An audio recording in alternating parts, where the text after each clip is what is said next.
What's up guys? I hope you are doing well. I am Veer. Welcome to Sterler Family. तो कैसे हो दोस्तों? मैं आशा करता हूँ शानदार तरीके से आप लोग अपनी लाइफ को एंजॉय कर रहे हो, अपनी सेहत, फैमिली और पढ़ाई का ध्यान काफी अच्छे से रख रहे हो। एक बच्चे के द्वारा बोला गया कि सर डेली वीडियो देखना जरूरी है क्या, या डेली पढ़ना जरूरी है क्या, डेली खाना जरूरी है क्या? ऐसा नहीं बोला गया। उसके द्वारा बस एक ही बात बोली गई है कि सर डेली वीडियो देखना जरूरी है क्या, महीने की बस एक ही वीडियो देख लिया करें। आगे बातें मैं ऐड कर रहा हूं इसमें, डेली खाना जरूरी है क्या, डेली नहाना जरूरी है क्या, डेली सोना जरूरी है क्या, ये सारी बातें डेली जरूरी है इसीलिए आप लोग कर रहे हैं। देखिए जो वीडियो मैंने सिंगल बनाई है ना, वो फरवरी के महीने की या फिर आगे जो जनवरी और दिसंबर की आने वाली है, उसका पर्पज बेसिकली है कि जिन्होंने अच्छे से पढ़ाई की है उसका एक अच्छा सा रिवीजन हो सके, या फिर जिसने गलती हो गई, कुछ ऐसी दिक्कत हो गई कि कभी भी पढ़ाई नहीं की है, तो थोड़ा सा अब आकर वो सीरियस हो गए, उसको ये लगे कि हाँ कुछ तो हो रहा है आगे, ताकि अच्छे से एग्जाम में बैठ सके वो इंसान जाकर। जब आप लोग बीमार होते हैं ना, तो डॉक्टर के पास जाते हैं तो उसको ये बोलते हैं कि कुछ दवाई दे दो कि जल्दी से जल्दी ठीक हो जाए। उसको ये नहीं बोलते कि हमेशा मैं दवाई खाता रहूंगा, ठीक है, कि हाँ मुझे बस दवाई खाते रहना है। तो ये एक तरीके की दवाई है जो सिंगल वीडियो आती है ताकि आप लोग ठीक हो सके और आगे पैटर्न में आ सके, ठीक है। आप लोग उसको अल्टरनेटिव नहीं बोल सकते कि हाँ रेगुलर दवाई खानी है, करंट अफेयर नहीं पढ़ना है, बस एक ही वीडियो देखनी है। हाँ वो वीडियो आप लोगों को मैं ये नहीं कह रहा हूं कि फायदेमंद नहीं है, वो वीडियो से फायदा नहीं होगा, पर लेकिन उसका जब फायदा अच्छे से होगा जब आप लोग दवाई खाने के साथ साथ में एक्सरसाइज करना भी स्टार्ट कर देंगे डेली, तो फिर आप लोगों को दवाई की जरूरत कम पड़ेगी। आप लोगों को बस रिवीजन वो थोड़ा सा एक तरीके से नहीं है कि अपनी डाइट में आप लोग चेंज कर लेंगे तो बस फिर सारी चीजें अच्छे चलने लगेगी एक्सरसाइज के साथ साथ में। ये बिल्कुल ऐसी है, यहां पर यूं ही नहीं मिलती राही को मंजिल, एक जुनून सा दिल में जगाना होता है। पूछा चिड़िया से कैसे बनाया आसिया, तो बोली बेटा भरनी पड़ती है उड़ान बार बार और तिनका उठाना पड़ता है। तो जिसको ये लगता है कि बस एक काम कर लो और बस काम खत्म हो गया, तो ये चीजें पॉसिबल नहीं है। एक छोटा सा तिनका उठाकर लेकर आती है, तब जाकर यार उसका घोंसला बनता है। तो आप लोगों के लिए भी ये जो डेली का पढ़ना होता है ना, 4-4, 5-5, 6-6, 7-7 घंटे, ये डेली के वो तिनके होते हैं जिनको जोड़ कर आप लोग अपना जो गोल टारगेट आने वाले आगे 40-50 साल जो जिंदगी आप लोग जीने वाले हैं, तो उसका एक आसियाना तैयार होता है यहां से। तो ये आसियाना अगर आप लोगों को एंजॉय करना है तो डेली तिनका उठाना पड़ेगा ही पड़ेगा, ठीक है। तो आई होप कि आप लोग चीजें समझ गए होंगे। तो आइए आगे बढ़ते हैं। क्विज है काफी शानदार जिसको हम लोग डिस्कस करेंगे। और हाँ, कल से ये जो वीडियो है आप लोगों को मॉर्निंग में ही देखने को मिलेगी, तो ये मत सोचिएगा कि ये अब आप लोगों को ये इस टाइम वीडियो आएगी, ठीक है। तो आप लोग जो उठ रहे हैं मॉर्निंग में उसी तरीके से पैटर्न फॉलो करते रहिए। आप लोगों के सामने है यहाँ पर क्विज, इसको अटेम्प्ट कीजिए। बात की जा रही है जीरो डिस्क्रिमिनेशन डे के बारे में। इसकी थीम क्या है ये आप लोग को बतानी है। वर्ल्ड सिविल डिफेंस जो डे है, ये जीरो यानी जीरो नहीं, मतलब एक तरीके से 101, ठीक है, 01 मार्च यानी कि 1 मार्च को सेलिब्रेट किया था। इसकी भी थीम आप लोगों को बतानी है। सिविल डिफेंस क्या होता है इसके बारे में बात करेंगे। बेसिकली सिविल डिफेंस यहां पर क्या बोला गया है, इसको 2 शब्द में डिवाइड किया गया है, सिविल डिफेंस या फिर सिविल प्रोटेक्शन। तो ये एक तरीके का एफर्ट, एक तरीके का प्रयास आप लोग बोल सकते हैं, जिसमें जो सिटीजन है उसको प्रोटेक्ट किया जाता है। किससे? 2 चीजों से। ये 2 चीजों के नाम आप लोगों को बताने हैं, ये क्या क्या है, ठीक है, इनके नाम आप लोग को बताने हैं। अभी रिसेंटली एक कंट्री ऐसी है दुनिया में जिसके द्वारा लोनलीनेस जो मिनिस्टर अपॉइंट किए गए हैं, यानी कि जो अकेले लोग हैं आज के डेट में इस दुनिया में वो सुसाइड कर रहे हैं, तो उनका जो सुसाइड करने की प्रवृत्ति है उसको रोकने के लिए, उस एरिया पर फोकस करने के लिए एक कंट्री के द्वारा ये मिनिस्ट्री स्टार्ट की गई है। तो क्वेश्चन बड़ा प्यारा है, और क्वेश्चन को तो छोड़िए, बात बड़ी प्यारी है। जब डिस्कस करूंगा तो आप लोग समझ पाएंगे कि क्या हो रहा है इस दुनिया में। सुप्रीम कोर्ट में आप लोगों ने देखा होगा या फिर हाई कोर्ट में कई बार आप लोगों ने सुना होगा, योर ऑनर बोलते हैं, ठीक है। तो ये जो बेसिकली बोला जाता है योर ऑनर, तो इसको लेकर अभी ऑब्जेक्शन की एक पिटीशन आई यहां पर, ऑब्जेक्शन उठाते हुए कि आखिर इस शब्द को क्यों यूज किया जाता है। तो चीफ जस्टिस ऑफ इंडिया की अध्यक्षता में यहां पर एक चीफ जस्टिस ऑफ इंडिया, हालांकि ये क्वेश्चन था, चलिए आप लोगों को बताना है आज के डेट में चीफ जस्टिस ऑफ इंडिया क्या, उनका नाम बताइएगा, चलिए ठीक है। उनकी अध्यक्षता में एक कमेटी बनाई गई जिसके द्वारा इसको रिव्यू किया गया, ठीक है। तो उसके बारे में हम लोग बात करेंगे। CIX क्या है? ये एक तरीका प्लेटफॉर्म है जिसके अध्यक्ष कौन है, ये secretary ministry of housing and urban affair. तो इसकी फुल फॉर्म आप लोगों को बतानी है।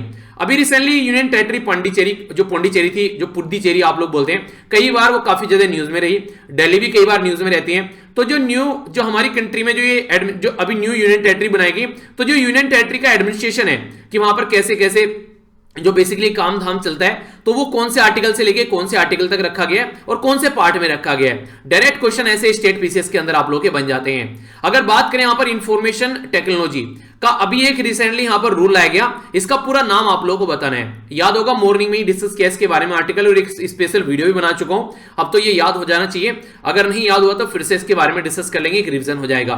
National commission for schedule caste एक संवैधानिक बॉडी है, यानी कि कॉन्स्टिट्यूशनल बॉडी है। आप लोगों को ये बताना है कौन से आर्टिकल अनुच्छेद में इसके बारे में लिखा हुआ है, तो ये है क्वेश्चन। तो काफी प्यारा और इंटरेस्टिंग ये डिस्कशन रहने वाला है। तो आइए डिस्कशन को आगे बढ़ाते हैं। सबसे पहले एक इंपॉर्टेंट डे के बारे में बात करते हैं, जीरो डिस्क्रिमिनेशन डे, यानी किसी के साथ में कोई भेदभाव नहीं होना चाहिए। तो 1 मार्च को ये डे सेलिब्रेट किया जाता है और ये बोलता है कि जीरो डिस्क्रिमिनेशन हम लोग को करना है। तो ये जीरो डिस्क्रिमिनेशन यहां पर बोला गया है, तो किस किस बेस पर जीरो डिस्क्रिमिनेशन कर रहे हैं? कास्ट के नाम पर कि हाँ ये वो कास्ट का है, ये रिलीजन के नाम पर ये वो रिलीजन है, एज के नाम पर कि हाँ छोटा है, इसको ये चीजें नहीं आती, इसको ये चीजें नहीं रखनी, इसको दूर रखो। जेंडर के नाम पर कि लड़की है ये काम नहीं कर पाएगी, लड़का है ये बस ये काम करेगा। कलर, जैसे कि आप लोग बोलते हैं कि ये भूरा है ये काला है, ठीक है, ये इस तरीके का कलर है, नहीं यार ये कि ये सुंदर है क्योंकि ये भूरा है, ठीक है, ये काला है ये सुंदर नहीं है। तो ये माइंड का डिस्क्रिमिनेशन होता है। इंसान कभी भी कलर से सुंदर नहीं हो सकता है, इंसान हमेशा अपने विचार से सुंदर होता है, उसके अंदर का जो थॉट प्रोसीजर होता है ना उससे सुंदर होता है। और उससे सुंदर इतना सुंदर होता है कि चाहे वो देखने में कैसा भी ना लगे, वो जो सुंदरता है वो आप लोग हमेशा उसको रेस्पेक्ट करेंगे। और एक सीधा सीधा नाम मेरे मन में आता है ऐसा, वह एपीजे अब्दुल कलाम सर, ठीक है। तो ये एक बच्चा बोला सर हमेशा उन्हीं का उदाहरण क्यों आप लोग देते हो? यार देखिए, जब कोई पर्सन इस तरीके से परफेक्टली जब हर जगह सुटेबल बैठता है तो फिर फालतू के उदाहरण सोचने क्यों, ठीक है। तो जब इतना प्यारा उदाहरण मिला हुआ है कोई नहीं यार, देखिए होता बेसिकली क्या है, एक पर्टिकुलर बंदे की जो विचारधारा है वो बेसिकली बहुत ज्यादा इंपैक्ट कर जाती है किसी को। तो उनमें से एक ऐसे पर्सनैलिटी हैं एपीजे अब्दुल कलाम सर।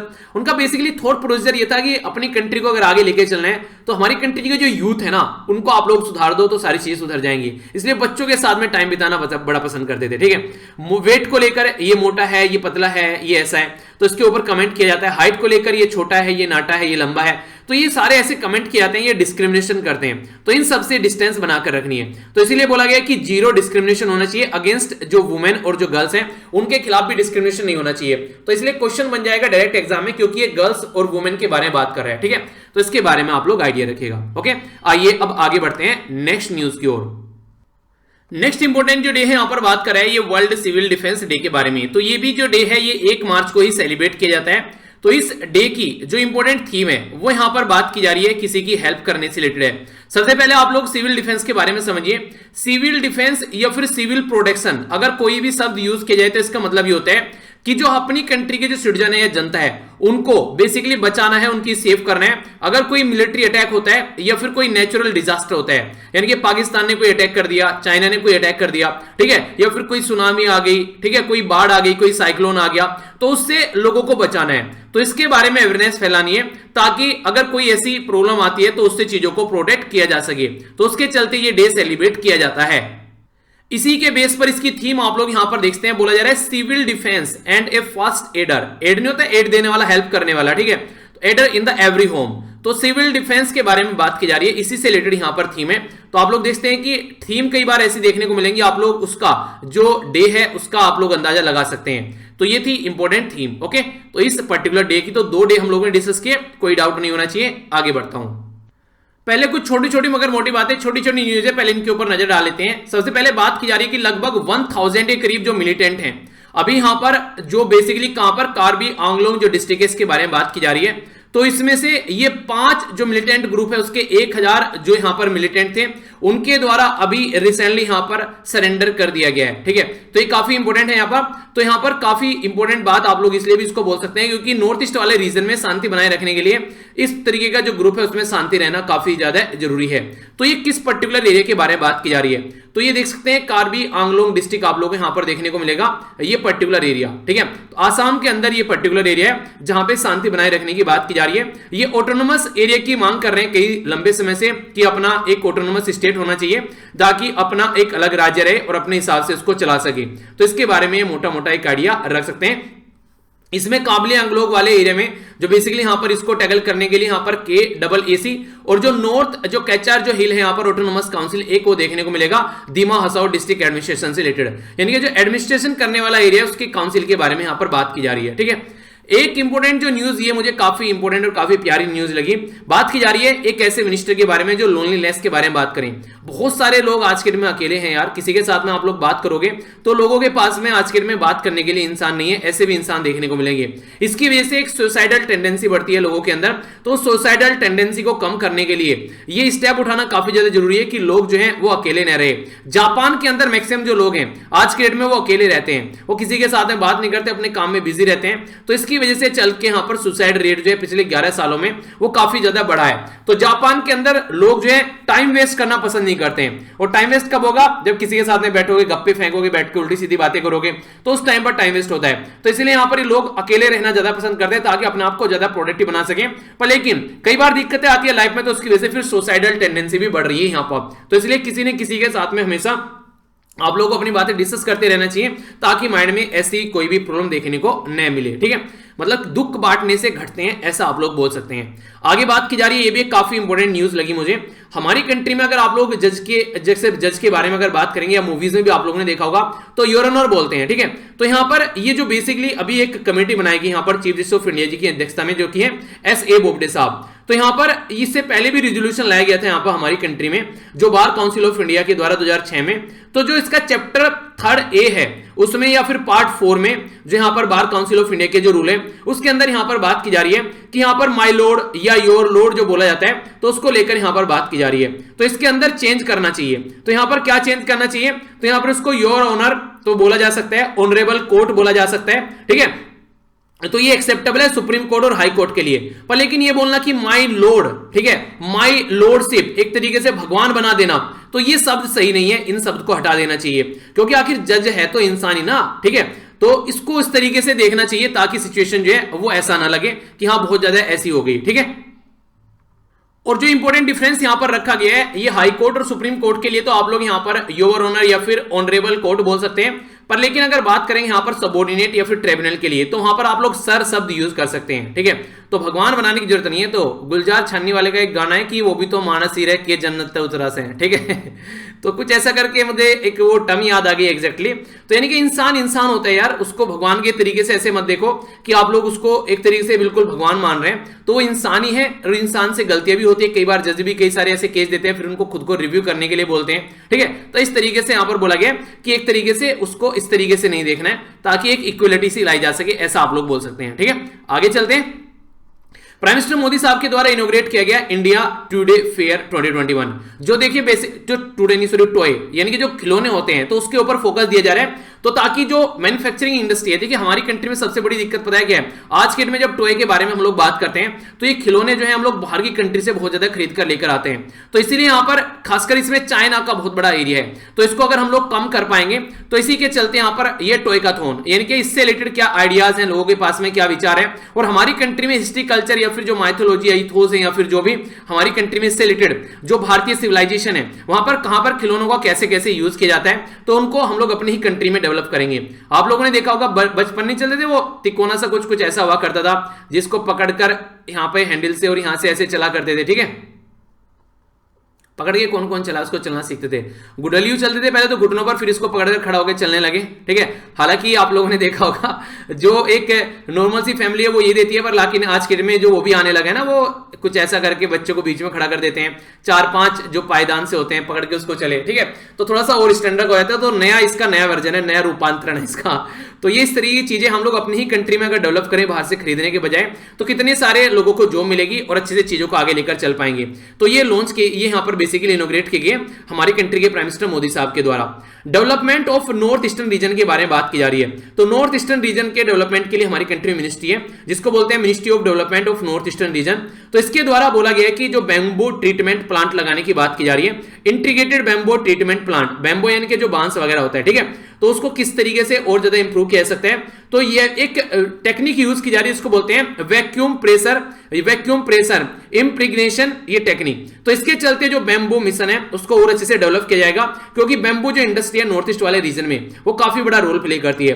तो नॉर्थ ईस्टर्न जो काउंसिल है वो सब इसको फंडेड कर रही है, नेशनल बैम्बू मिशन ये फंड कर रहा है। तो इसके चलते जो बैम्बू की इंडस्ट्री है उसको अच्छे से डेवलप किया जाएगा। और आप लोगों को याद होगा मैंने आप लोगों से डिस्कस किया था कि आने वाले टाइम में जो हमारी रोड है, सड़कें हैं, उस पर कोनों पर जो स्टील लगी होती है वहां पर सड़कों पर, वहां पर बैम्बो यानी कि बांस वगैरह चीजों को यूज करने की कोशिश की जा रही है। तो इससे क्या रहेगा, जो किसान है यहाँ पर नॉर्थ ईस्ट वाले रीजन के, तो उनको बहुत ज्यादा फायदा होगा। तो ये भी एक इंपॉर्टेंट चीज है जो याद रखिएगा, ठीक है। सिटी इनोवेशन इंडेक्स के बारे में बात करें तो सबसे पहले तो ये पूछा जाएगा कि ये किसके द्वारा लॉन्च किया गया है। तो यहां पर जो सिटी इनोवेशन एक्सचेंज, इंडेक्स नहीं एक्सचेंज, ठीक है, जो सिटी इनोवेशन जो एक्सचेंज है यहाँ पर, ये जो CIX आप लोग बोलते हैं, तो ये सेक्रेटरी है ministry of housing and urban affair. तो सिटी के बारे में बात की जा रही है तो अर्बन अफेयर मिनिस्ट्री आ गई यहाँ पर। तो जो सिटी इनोवेशन एक्सचेंज है यहाँ पर, ये बेसिकली कनेक्ट करेगा कि कैसे हम लोग को इकोसिस्टम अच्छा करना है यहाँ पर, जो बेसिकली सिटीज होती है उनके अंदर कैसे इनोवेटिव आइडियाज को यूज करना है, तो इसके बारे में बात की जाएगी, ठीक है। नेक्स्ट यहाँ पर बात की जा रही है national board for wildlife and यूनी, जो हमारी कंट्री में जो यूनियन मिनिस्ट्री फॉर इन्वायरमेंट, उसके द्वारा मिलकर काराकल करके यहाँ पर ये याद रखिएगा, काराकल जो है बेसिकली काराकल के बारे में अगर बात करते हैं तो ये काफी इंपॉर्टेंट है। अगर बात करें, ये एक पर्टिकुलर जो जानवर है जिसके बारे में आप लोगों को मैं दिखाऊंगा भी, एक पिक्चर आप लोग यहां पर देखते हैं, ये ऐसी पिक्चर है। तो ये बिल्ली नुमा आकृति का यहाँ पर एक जानवर है, बिल्ली बोल सकते हैं आप लोग इसको। ये कैट है जिसके ऊपर कान पर ये यहाँ पर आप लोगों को बाल नजर आएंगे, फर नजर आएंगे। तो इसके बारे में बात की जा रही है। तो राजस्थान वाले एरिया में या फिर इन पर्टिकुलर एरिया से राजस्थान हो, गुजरात हो, यहाँ पर ये क्रिटिकली इंडेंजर्ड कैटेगरी में पाया जाता है। तो इसको कैसे प्रोटेक्ट करना है इसके बारे में बात की जा रही है। तो डायरेक्ट क्वेश्चन बन जाएगा कहां पर हमारी कंट्री में क्रिटिकली इंडेंजर्ड काराकल पाया जाता है। खासकर यूपीएससी बड़ा फोकस देती है ऐसी न्यूज पर, तो ये इसके बारे में आप लोग आइडिया रखिएगा, ठीक है। तो ये कुछ छोटी छोटी न्यूज थी, आगे चलते हैं डिटेल में बात करते हैं। जो न्यूज है यहां पर बात की जा रही है श्रीलंका के बारे में। आप लोगों को पता है श्रीलंका का और इंडिया का काफी पुराना नाता है। उस नाते के चलते यहां पर कई सारे ऐसे इश्यूज हैं जो पुराने, जिनको यहां पर सुलझाना मुश्किल अब तक हुआ नहीं है, सुलझनी है वो इशू। श्रीलंका के द्वारा भी अपील की गई है United nation human right council के अंदर कि वो रिजेक्ट कर दे यहां पर, जो कि बेसिकली इनके द्वारा एसुप बोला गया है, यानी कि इम्पेंडिंग बोला गया है इसके यहां पर जो रिजोल्यूशन है, कि यहां पर ह्यूमन राइट का काफी ज्यादा हनन हुआ था। तो human right accountability and reconciliation, तो उसके बारे में बात की जा रही है। बेसिकली था क्या यहां पर, आप लोगों को पता है, पहले भी कई बार हम लोग डिस्कस कर चुके हैं, जिसको नहीं पता सुन लीजिए एक बार। श्रीलंका में हमारी कंट्री से बहुत सारे लोगों को ले जाया जाता था अंग्रेजों के द्वारा खेती करने के लिए, पर लेकिन जैसे देश आजाद हो गया, श्रीलंका भी आजाद हो गया, हमारी कंट्री भी आजाद हो गया, तो बहुत सारे लोग वहीं पर ही रह गए, क्योंकि दशकों से वहीं पर ही खेती कर रहे थे। तो बाद में चलकर श्रीलंका के अंदर गृह युद्ध हुआ, जिसको LTT यानी कि liberation tigers of Tamil Eelam बोलते हैं। तो यहां पर इंसर्जेंसी हुई, तो बहुत सारे लोगों की जान चली गई, और जो गवर्नमेंट है उनके द्वारा भी यहां पर इसको काफी लार्ज स्केल पर अपोज किया गया। इन तरीके के जो लोग थे यहां पर, ये हमारी कम्युनिटी के, तो इनको काफी सपोर्ट, इसको अपोज किया गया। तो श्रीलंकन जो फोर्स थी और जो तमिलियन रिबेल थी, उसकी वजह से यहां पर लगभग 1 लाख के करीब लोगों की जान गई। समझ रहे हैं, 1 लाख के करीब लोगों की जान चली गई। तो इससे आप लोग अंदाजा लगा सकते हैं कितना बड़ा नरसंहार हुआ होगा। तो वो उसके बारे में स्टडी करने के लिए, चेक करने के लिए, तो यूएन ह्यूमन राइट काउंसिल बार बार बोलती है कि यहां पर श्रीलंका को इसके लिए अकाउंटेबल होना पड़ेगा। तो इसकी वजह से ये बार बार न्यूज में रहता है। कुछ और इंपॉर्टेंट बातें अगर मैं आप लोगों से यहां पर शेयर करूं तो न्यू जो रिजोल्यूशन है यहां पर, बेसिकली न्यू ड्राफ्ट रिजोल्यूशन या फिर इसको जीरो ड्राफ्ट के नाम से भी आप लोग जानते हैं। यहां पर ये बेसिकली ये बात कर रहा है कि जो UNHRC है, ठीक है, तो उसकी जो रिपोर्ट है उसमें जो यहां पर ह्यूमन राइट से रिलेटेड जो भी बातें हैं उसको कैसे आगे लेकर चला जाना है, ताकि फ्यूचर में अकाउंटेबल ठहराया जा सके और या फिर जुडिशियल प्रोसीजर भी स्टार्ट किया जा सके अगर कोई ऐसी हरकतें करता है तो UNHRC की रिपोर्ट में यहां पर श्रीलंका को क्रेडिट दिया गया, उनकी मिलिट्री को, कि उनके द्वारा ये हरकतें की गई हैं, ताकि अगर फ्यूचर में कोई ऐसी हरकतें न उसको रोका जा सके। तो एक तरीके से सिविलियन फंक्शन के थ्रू यहां पर काम होना चाहिए। तो इसी के चलते इंस्टीट्यूशन का चेक एंड बैलेंस रहना चाहिए। अगर कोई जैसे डेमोक्रेसी है अभी म्यांमार के अंदर, वहां पर कूक कर दिया गया, तो उसकी वजह से वहां पर प्रॉब्लम देखने को मिल रही है, ठीक है। इसी के साथ में जो जुडिशियल अकाउंटेबिलिटी और इंडिपेंडेंसी होनी चाहिए। अगर जुडिशरी इंडिपेंडेंट रहे तो भी ऐसी हरकतें नहीं हो पाएगी। हमारी कंट्री में देखिए जुडिशरी काफी पावरफुल है, तो इस तरीके से कुछ भी अगर ऐसा काम करती है गवर्नमेंट तो तुरंत उसको रोक दिया जाता है संविधान के बेस पर। तो ऐसी रिपोर्ट को 2 पार्ट में डिवाइड किया गया। यहां पर पहला जो पार्ट रहेगा यहां पर जो मार्च में बेसिकली आप लोगों के लिए अपडेट किया जाएगा यहां पर, और दूसरा जो फुल रिपोर्ट है यहां पर वो सितंबर 2022 में पब्लिश की जाएगी। तो श्रीलंका को अकाउंटेबल ठहराया जा रहा है, तो इससे कई सारे प्रतिबंध भी लगाए जाते हैं कंट्री के ऊपर, तो श्रीलंका उससे बचने की कोशिश कर रहा है। अगर बात करें तो एक तरीके से श्रीलंका की जो गवर्नमेंट है वो बात कर रही है कि जो 30/1 जो रिजोल्यूशन था, ठीक है, जिसके चलते यहां पर जिसको उसके पुल आउट भी किया जा रहा था कि यहां पर स्टेब्लिश किया जाए एक क्रेडिबल जुडिशियल प्रोसीजर, यानी कि श्रीलंका के अंदर जो हरकतें हुई है उसको ढंग से चेक किया जाए। तो अगर रिजोल्यूशन जो 30/1 अगर आप लोगों से पूछे तो इसको याद रखिएगा, ये श्रीलंका से रिलेटेड है, ताकि वहां पर जो ह्यूमन राइट का हनन हुआ है उसको चेक किया जा सके। तो उसको श्रीलंका रोकने की कोशिश कर रहा है यहां पर, ठीक है। तो ये बेसिक इंफॉर्मेशन है और हमारी कंट्री से रिलेटेड है, तो हल्का सा आइडिया आप लोग रख सकते हैं। नेशनल न्यूज के बारे में अगर मैं आप लोगों से बात करूं तो यहां पर बात की जा रही है नेशनल जो अर्बन डिजिटल मिशन के बारे में। नेशनल अर्बन डिजिटल मिशन के बेसिकली हम लोग कई सारी जो अभी स्कीम्स है उनके बारे में बात करेंगे। गवर्नमेंट के द्वारा डिजिटल जो इंडिया है उसको सपोर्ट करने के लिए क्या क्या चीजें हैं। तो ministry of housing and urban affair के बारे में बात की जा रही है। तो ministry of electronics and information जो टेक्नोलॉजी है एक तो उसके बारे में आप लोग याद रखिएगा, ठीक है। तो यहां पर जो नेशनल अर्बन डिजिटल मिशन जो है पूछा किसके द्वारा लॉन्च किया गया, तो मिनिस्ट्री ऑफ हाउसिंग के साथ में मिलकर, ministry of housing and urban affair के साथ में मिलकर ministry of electronics and information technology के द्वारा लॉन्च किया गया। अब आप लोग बोलेंगे यार दोनों मिलकर को काम कर रहे हैं, दोनों इसलिए काम कर रहे हैं अगर मान लीजिए अर्बन यानी कि शहर वाले एरिया को अगर डिजिटल करना है तो घर कौन बनाएगा, तो हाउसिंग मिनिस्ट्री बनाएगी।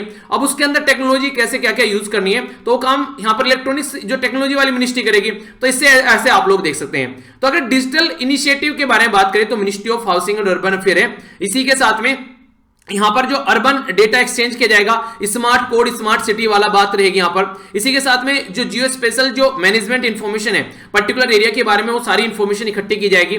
देखिए अगर आप लोगों को ये पता चल जाए कि आप लोग का सब्जेक्ट जो है कौन सा स्ट्रॉन्ग है, कौन सा आप लोग का वीक सब्जेक्ट है, तो आप लोग वीक सब्जेक्ट पर अलग फोकस देंगे और स्ट्रॉन्ग सब्जेक्ट पर अलग फोकस देंगे। तो इससे एक बैलेंस आप लोग की जिंदगी में बना रहेगा। तो उसी के बारे में यहां पर बात की जा रही है। बेसिकली डेटा इकट्ठा करो फिर उसको इंप्लीमेंट करो, कहां पर कमियां खामियां उसको देकर चलो, और इसी के चलते डिजिटल इंडिया और आत्मनिर्भर भारत भी हम लोग अच्छे से इंप्लीमेंट कर पाएंगे। तो ये सारे इनिशिएटिव जो है इसको फर्दर इसको सपोर्ट करेगा। तो नेशनल अर्बन जो डिजिटल मिशन है ये एक तरीके से शेयर डिजिटल इंफ्रास्ट्रक्चर क्रिएट करेगा अर्बन वाले एरिया में। ये तीन जो बेसिकली पिलर है, इसके तीन पिलर कौन से हैं, एक तो है आदमी यानी कि इंसान, आदमी मतलब एक तरीके से जो मनुष्य है, तो उसमें औरत और पुरुष दोनों आते हैं, ठीक है। वाह क्या हिंदी है, औरत और पुरुष है। दूसरा है प्रोसीजर, क्या प्रोसीजर फॉलो करना है, और तीसरा है प्लेटफॉर्म। तो जैसे पब्लिक प्राइवेट पार्टनरशिप आप लोग बोलते हैं, ऐसे यहां पर पीपल प्रोसीजर और प्लेटफॉर्म के बारे में बात की जा रही है। पीपल प्रोसेस और प्लेटफॉर्म। एक और पीपी के बारे में मैंने आप लोगों से बात की थी हरियाणा से रिलेटेड, उस पीपी की फुल फॉर्म तो जरा बताइए क्या थी, वो याद आ रहा है? कुछ ऐसा था कि हाँ एक परिवार का ही कुछ ऐसा आइडेंटिटी कार्ड होना चाहिए, आ रहा है कुछ याद? चलिए रिवीजन हो जाएगा, बताइए, ठीक है। और हरियाणा से अगर आप लोग बिलोंग करते हैं तो डायरेक्ट क्वेश्चन बन जाएगा, ठीक है। तो सपोर्ट करने की बात की जा रही है सिटी और टाउन को पीपल प्रोसेस और इसी के साथ में प्लेटफॉर्म के बेस पर। तो इसके चलते यहां पर दो मिनिस्ट्री के द्वारा एक कंबाइंड मिशन लॉन्च किया गया है। तीन और इंपॉर्टेंट पॉइंट यहां पर आप लोगों के लिए यहां पर एक बोला गया, ये है इंडिया अर्बन डेटा एक्सचेंज, ठीक है। तो IUDX, तो ये यहां पर जो डेवलप किया गया है ये स्मार्ट सिटी मिशन और जो India institute of science Bangalore इनके द्वारा मिलकर इसको डेवलप किया गया है ताकि डेटा प्रोवाइड करा सके। और ये जो डेटा है ये बेसिकली अर्बन लोकल बॉडीज के बारे में शेयर रिक्वेस्ट एक्सेस जो डेटा किया जा सके ताकि चीजों को ढंग से इंप्रूव किया जा सके। स्मार्ट कोड ये एक प्लेटफॉर्म है जो इनेबल करता है एक इकोसिस्टम, ठीक है, जिसके द्वारा यहां पर देखिए कंट्रीब्यूट किया जा रहा है। आप लोग ऐसा बोल सकते हैं मान लीजिए एक तो है जॉब लेने वाला, एक है जॉब देने वाला, तो सारा डेटा अगर वहां पर अवेलेबल रहेगा तो सोल्यूशन मिल जाएगा। यहां पर मान लीजिए मैं आप लोगों को बोलूं कि मुझे एक बंदा चाहिए जो कि पीपीटी बना सके, एक बंदा चाहिए जो कि वेबसाइट बना सके, एक बंदा चाहिए जो ऐप को हैंडल कर सके, एक क्या हाल तो में 3-4 बंदे लगे, एक बंदा चाहिए देखिए ऐसे बहुत सारे बंदे चाहिए, ठीक है। तो अगर ये सारे अगर सबको यहां पर जॉब पर इस तरीके से रखा जाए, अगर मान लीजिए मैं बोलूं कि सब अपनी अपनी इंफॉर्मेशन दो, ठीक है, और कोई ऐसी वेबसाइट है जहां पर जो बेरोजगार नवयुवक है उनके बारे में इंफॉर्मेशन दे रही है, और फिर यहां पर मैं जाकर वहां पर बोलूं कि हाँ मुझे चाहिए इतने सारे बंदे, ठीक है, तो क्या क्या करूंगा, मैं बोलूंगा कि हाँ यार आप लोगों को मैं 10 से 15 या फिर 15 मान लीजिए सैलरी देनी है, 10,000 सैलरी देनी है। तो 10 में हालांकि आज के डेट में चलता नहीं है किसी का, तो दिक्कत रहती है क्योंकि आप लोगों को पता है महंगाई कितनी बढ़ रही है। पर लेकिन आज के डेट में कमी भी यही है, आज के डेट में हमारी कंट्री में लोगों की सैलरी भी कई सारे एरिया में आप लोगों को डाउन आएगी। तो अगर 10-10 हजार के लिए भी अगर आपकी मान लीजिए 8 बंदे रख लिए तो 80,000 रुपए पर मंथ वहां पर दिए जाएंगे, ठीक है। तो इस तरीके से समझिए, तो एक तरीके से एक पर्टिकुलर एरिया में जो काम करने की जरूरत है तो वहां पर कैसे बंदे चाहिए और कौन उनको जॉब प्रोवाइड कराने वाला है, अगर एक ही प्लेटफॉर्म पर ये सारी चीजें मिल जाएं तो आसानी से हम लोग चीजों को इंप्लीमेंट कर सकते हैं। तो अर्बन लोकल बॉडीज में जो हम लोग चाहते हैं कि जॉब डेवलपमेंट हो तो वो भी यहां पर होना चाहिए, ठीक है। तो उसके बारे में आप लोग बोल सकते हैं, ठीक है। तो ये हो गया पर्टिकुलर एरियाज के बारे में। तो ये एक तरीके से स्मार्ट तरीके से काम होगा। इसी के साथ में जियो स्पेशल मैनेजमेंट सिस्टम के बारे में बात की जा रही है। तो एक वेब बेस्ड जो स्पेशली इनेबल्ड मैनेजमेंट टूल है जो कि वन स्टॉप एक्सेस जो इंफॉर्मेशन के लिए यहां पर बेसिकली अगर आप लोगों को इंफॉर्मेशन चाहिए या कोई ऐसी चीजें हैं तो यहां पर एक पर्टिकुलर एरिया के बारे में तो सारी यहां पर इकट्ठी मिलेगी। तो इससे क्या रहेगा, आप लोग बोले कि हाँ मॉल में जाना है या फिर हॉल में जाना है, तो मॉल में जाना है क्योंकि पहले जो हॉल थिएटर हुआ करते थे वहां तो आप लोग बस मूवी देख सकते हो, मॉल में मूवी भी देख सकते हो, खाना भी खा सकते हो, परचेजिंग यानी कुछ खरीद भी सकते हो। तो इस तरीके से सारी चीजें एक जगह इकट्ठी मिल जाए, तो ऐसा आप लोग अंदाजा लगा सकते हैं, ठीक है। आगे चलता हूं, ये थी इसके बारे में न्यूज। आगे चल बात करते हैं यहां पर स्टेट के बारे में। तो क्या न्यूज निकल कर आ रही है, तो ये सीधी सीधी बात है, प्रेसिडेंट रूल लगा दिया गया पुदुचेरी में, तो उसके बारे में बात की जा रही है, ठीक है। तो पुदुचेरी एक बच्चा यहां से वीडियो देख रहा था तो बोला सर पौंडीचेरी पौंडीचेरी बोलते रहते हो सर, अब नाम चेंज हो गया पुदुचेरी बोला चलो जो भी ये समझ में आ रहा है ना, ठीक है, नाम चेंज कर लो, क्या कुछ भी बोल लो, पर लेकिन इंसान तो वही रहेगा ना, ठीक है। चलिए ठीक है, पोंडिचेरी नहीं पुदुचेरी बोल दिया करेंगे अब, ठीक है। तो पुदुचेरी जो है यहाँ पर ये बेसिकली अभी यहाँ पर प्रेसिडेंट रूल लगा दिया गया है। तो पुदुचेरी के अंदर जो प्रेसिडेंट रूल लगाया गया है, क्योंकि यहाँ पर नो कॉन्फिडेंस मोशन के तहत जो गवर्नमेंट है वो गिर गई, तो जो एमएलए थे यहाँ पर जो बेसिकली विधायक थे उनके द्वारा रेजिग्नेशन दिया गया, तो एक कंडीशन देखने को मिली। तो प्रेसिडेंट सेटिस्फाई रहे कि यहाँ पर ऐसा रूल लगना चाहिए, तो पुदुचेरी में प्रेसिडेंट रूल लगा दिया गया है। तो यहां पर जो government of union territory act है 1963 इसके हिसाब से यहां पर ये इंप्लीमेंट किया जाता है। गवर्नमेंट ऑफ यूनियन टेरिटरी जो एक्ट है 1963 का, ये इनेबल करता है पार्लियामेंट को किसके आर्टिकल के थ्रू, यहां पर ये आर्टिकल है 239A ए लग गया। इसका मतलब क्या है कि ये यहां पर अमेंडमेंट करके ऐड किया गया। तो अगर आप लोगों से पूछे कि यूनियन टेरिटरी के बारे में किस पार्ट में है, जैसे मैंने क्वेश्चन भी पूछा था, तो पार्ट ये यहां पर 8 है। पार्ट 8 के अंदर आर्टिकल 239 से लेकर 240 तक का यहां पर आप लोगों को चीजें देखने को मिलेगी। और ये यूनियन टेरिटरी के एडमिनिस्ट्रेशन के बारे में बात करते हैं, क्योंकि हमारी कंट्री में कई यूनियन टेरिटरी बनाई गई अभी नहीं, और कुछ मर्ज भी की गई है, तो इसके चलते क्वेश्चन पूछा जा सकता है अभी। और यूनियन टेरिटरी दिल्ली और पुडुचेरी न्यूज में भी है, अलग अलग रीजन की वजह से, तो अगर क्वेश्चन बने तो कंफ्यूज मत होइएगा, तो इसके बारे में एक ओवरव्यू होना चाहिए। तो जो यनम है यहाँ पर, यनम कहां पर है, यह आंध्र प्रदेश के अंदर।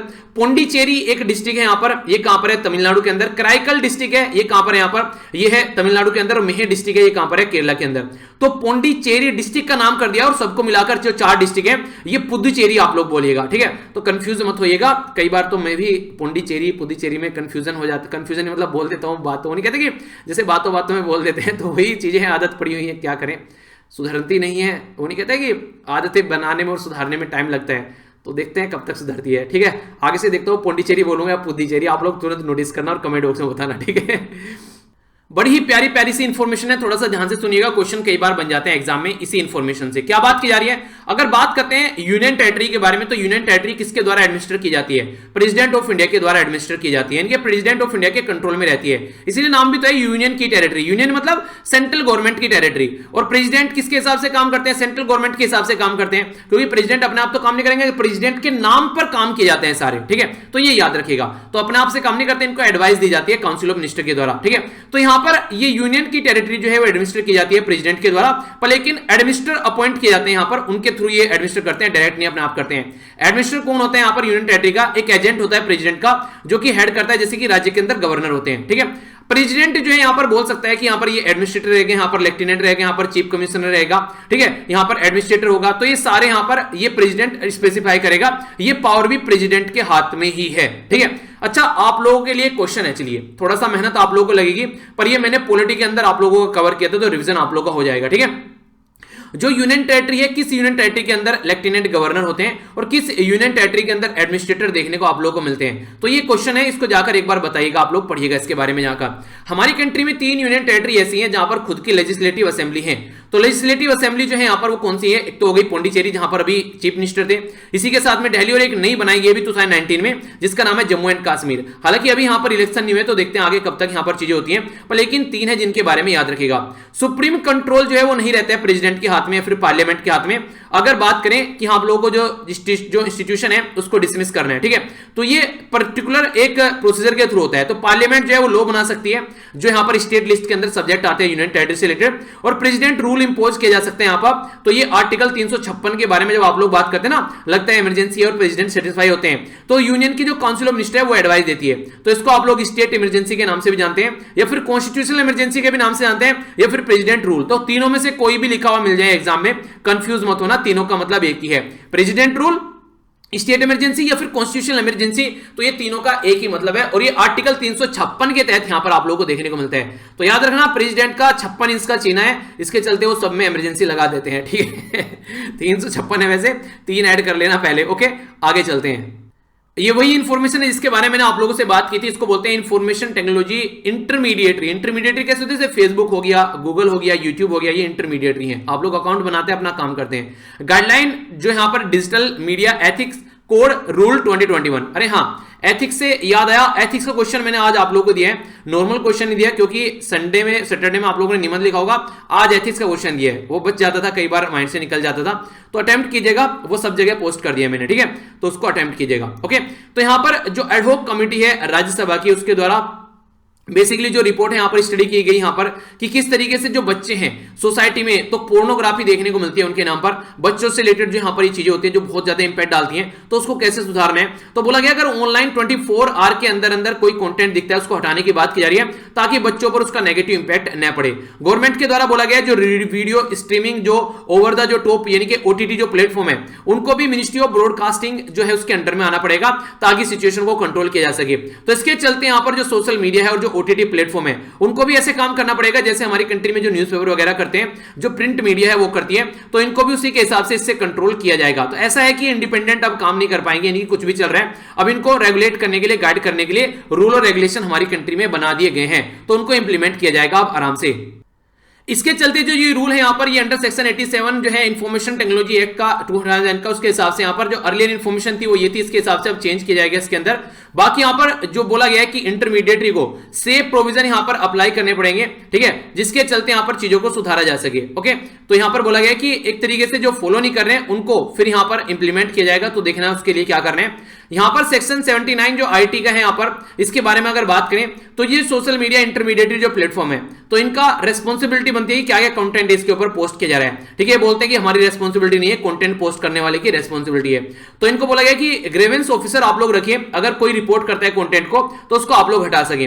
ग्रीवेंस ऑफिसर यहां पर कंप्लेंट को 24 आवर के अंदर यहां पर रिजोल्व करेगा, ठीक है, या फिर अगर कोई और एडवांस लेवल पर जाना है तो विद इन 15 डेज जो है यहां पर वो प्रॉपर पूरा प्रोजेक्ट कंप्लीट होना चाहिए। अगर चाइल्ड पोर्नोग्राफी से रिलेटेड कोई बात आ रही है तो बच्चे से रिलेटेड कोई ऐसी बातें हैं या कोई ऐसा सेक्सुअल कंटेंट है तो 24 आवर के अंदर अंदर आप लोगों को उसको हटाना है। तो ये कुछ बातें हैं जिससे कि चीजों को सुधारने की कोशिश की जा रही है। तो देखते हैं किस तरीके चीजों को इंप्लीमेंट किया जाता है। नेक्स्ट जो इंपोर्टेंट न्यूज है, वैसे तो पर्सन स्पेसिफिक न्यूज है पर लेकिन इंपोर्टेंट न्यूज है, इसके बारे में समझेंगे हम लोग, कई सारी कॉन्स्टिट्यूशनल एंगल भी हम लोग जानेंगे।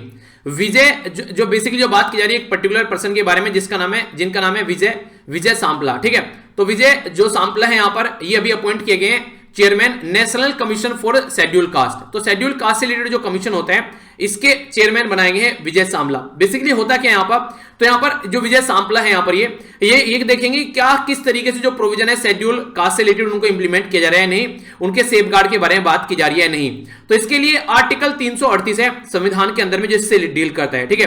तो याद रखना आर्टिकल जो है 338 है, ठीक है। अगर यहां पर इसे 3 है और इधर का ये 3 अगर ऐसे बना दोगे तो ये भी 8 हो गया, ये भी 8 हो गया, कुछ भी तिकड़मबाजी लगाकर याद रख लेना, ठीक है। ऐसे जैसे एससी के बारे में बात की जा रही है तो यहां पर ये इसको ऐसे कर दो तो ये भी 8 हो गया, ठीक है, मतलब याद रखना है बेसिकली, मैं ये बोल रहा हूं। ओके, तो यहां पर ये national commission for schedule caste और शेड्यूल ट्राइब जो थे ये बेसिकली इन्हीं चीजों पर ध्यान रखते हैं कि कैसे यहां पर जो भी पर्टिकुलर कम्युनिटी है उसके खिलाफ कुछ तो नहीं हो रहा है, सोसाइटी में गलत काम तो नहीं हो रहा है, उनके सेफगार्ड के बारे में उनके इंटरेस्ट से रिलेटेड या कोई कंप्लेन करें उसके ऊपर फोकस दिया जा रहा है, सोसाइटी में उनको इंक्लूड करके चलें ढंग से या नहीं, ये सारी बातें की जाती है।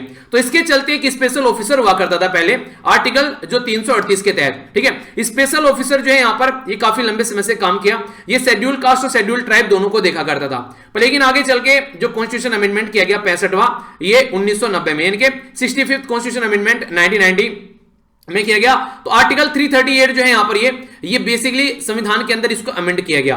तो इसको अमेंड करने के बाद में यहां पर जो ये 1 मेंबर बॉडी थी इसको मल्टी मेंबर बॉडी बना दिया गया। तो बोला गया national commission for schedule caste and schedule tribe जो है एक स्पेशल ऑफिसर से हटकर ये मल्टी मेंबर बॉडी बन गई।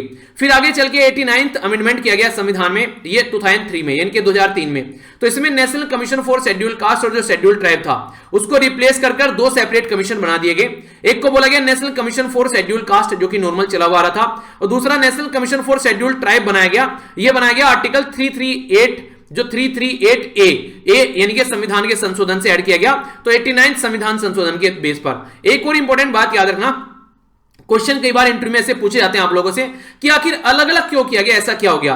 देखिए शेड्यूल कास्ट जो है और शेड्यूल ट्राइब जो है उनकी कास्ट जो बेसिकली जो एरिया रहने का उनका कल्चर जो है काफी ज्यादा डिफरेंस है, तो एक कमीशन दोनों को टैकल करना मुश्किल है। Tribal community maximum forest area में आप लोगों को देखने को मिलेगी, शेड्यूल कास्ट में जो नॉर्मल लोग आप लोगों को नॉर्मल एरिया में रहते हुए नजर आएंगे। तो दोनों के लिए पॉलिसी वगैरह है जो अलग अलग बनानी पड़ती है प्रॉपर वे में डेडिकेशन के साथ में। तो इसलिए दोनों के लिए अलग अलग कमीशन होना चाहिए ताकि ढंग से काम किया जा सके। तो इसलिए यहां पर जो आर्टिकल 338 338 है वो शेड्यूल ट्राइब के बारे में, और आर्टिकल 338 जो है वो शेड्यूल कास्ट के बारे में। तो 8 के आगे अगर ए लगा दिया तो शेड्यूल ट्राइब हो गया, क्योंकि अमेंडमेंट के बाद में ये आया। और यहां पर अगर शेड्यूल कास्ट के बारे में बात करें तो उसके आगे ए नहीं है। इसके अंदर चेयरपर्सन, वाइस चेयरपर्सन और 3 अदर मेंबर होते हैं जो कि अपॉइंट किया जाता है प्रेसिडेंट के, जो बेसिकली बोला जा रहा है कि प्रेसिडेंट के हैंड और सील, यानी कि प्रेसिडेंट के पूरे कंट्रोल में रहता है इनको अपॉइंटमेंट करना। ठीक है, तो ये बेसिक इंफॉर्मेशन है। तो क्वेश्चन अगर बन जाए तो कंफ्यूज मत होइएगा कि क्वेश्चन कहां से आ गया, तो भाई साहब यहां से आ गया। ठीक है, तो इसलिए इसको अच्छे से आप लोग अटेम्प्ट कीजिएगा। ठीक है, तो ये था टोटल आज का डिस्कशन। मैं आशा करता हूं कि आप लोगों ने बहुत अच्छे से बिल्कुल इस तरीके से पढ़ाई की है। ठीक है, और अगर नहीं की है तो फिर अच्छे से पढ़ाई करनी चाहिए। ओके, तो यहां पर देख लेते हैं क्या क्या हम लोगों ने डिस्कस किया ताकि कोई कंफ्यूजन आप लोगों के माइंड में न रहे। तो सबसे पहले तो हम लोगों ने यहां पर ये क्वेश्चन देखी, 2 इंपॉर्टेंट डे देखे हम लोगों ने। जो पहला इंपॉर्टेंट डे था यहां पर ये बात की हम लोगों ने जीरो डिस्क्रिमिनेशन के बारे में, और दूसरा यहां पर वर्ल्ड सिविल डे के बारे में हम लोगों ने यहां पर बात की, सिविल डिफेंस डे। थीम जरूर याद रखिएगा।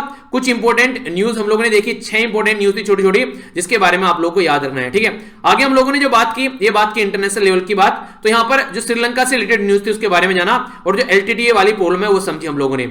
नेशनल न्यूज में हम लोगों ने जो बात की, ये नेशनल अर्बन डिजिटल मिशन से रिलेटेड हम लोगों ने कुछ चीजें देखी जो डिटेल में इसके बारे में चीजें समझी। ठीक है, इसी के साथ में जो राज्य के बारे में न्यूज थी उसमें हम लोगों ने पुदुचेरी के बारे में बात की। तो पुदुचेरी के बारे में कई बार आप लोगों से क्वेश्चन पूछे जा सकते हैं यूनियन टेरिटरी के बारे में, अगर कोई न्यूज में होती है तो कंफ्यूजन नहीं होना चाहिए। नेक्स्ट हम लोगों ने बात की यहां पर साइंस एंड टेक्नोलॉजी के बारे में। तो यहां पर देखा क्या क्या चीजें, ओटीटी प्लेटफॉर्म से रिलेटेड कुछ इंफॉर्मेशन हम लोगों ने जानी कि क्या क्या स्टेप यहां पर उठाए जा रहे हैं। ठीक है, तो इंपॉर्टेंट क्वेश्चन बन सकता है आप लोगों के लिए एग्जाम में। इसके अलावा जो नेक्स्ट इंफॉर्मेशन थी यहां पर हम लोगों ने शेड्यूल, जो बेसिकली जो national commission for schedule caste और शेड्यूल ट्राइब से रिलेटेड चीजें डिटेल में समझी, तो कोई कंफ्यूजन अब माइंड में आप लोग के नहीं होना चाहिए। ठीक है, तो ये था टोटल आज का डिस्कशन। आई होप कि आप लोगों ने इसको अच्छे से एंजॉय किया होगा। न्यूज जो है यहाँ पर 2 न्यूज कम थी यहाँ पर अभी, जो बेसिकली नॉर्मल जो न्यूज लगाता हूं उसके कंपेयर में। ठीक है, बाकी आगे आने वाले लेक्चर में उनको इंक्लूड कर लूंगा। ठीक है, तो लेक्चर थोड़ा सा ये छोटा बनाया क्योंकि एक तो टाइम जो था वो इसका चेंज हो गया है। ठीक है, तो उसके चलते हुए मुझे पता है कई सारे बच्चे जो है स्किप कर देते हैं, तो कल को सही टाइम पर मॉर्निंग में 4 AM उठना, तो उस पर आप लोगों को लेक्चर मिलेगा डिटेल में। ठीक है, तो ये था आज का डिस्कशन। आई होप कि आप लोगों ने एंजॉय किया होगा। तो आइए क्वेश्चन देख लेते हैं। जीरो डिस्क्रिमिनेशन डे और वर्ल्ड जो सिविल डिफेंस डे की थीम बतानी है। सिविल डिफेंस या फिर सिविल प्रोटेक्शन का मतलब क्या है समझाइए। लोनलीनेस जो यहां पर इसके बारे में हम लोगों ने बात की, कौन सी कंट्री के द्वारा अपॉइंट किया गया, सुप्रीम कोर्ट के द्वारा बोला है योर ऑनर यूज किया जाए, ना कि माय लॉर्ड वगैरह। ठीक है, सीआईए की फुल फॉर्म आप लोगों को बतानी थी, कौन से आर्टिकल में यूनियन टेरिटरी और कौन से पार्ट में है। इंफॉर्मेशन टेक्नोलॉजी से रिलेटेड जो यहां पर बेसिकली ये है, इसके बारे में आप लोगों को बताना था रूल क्या था।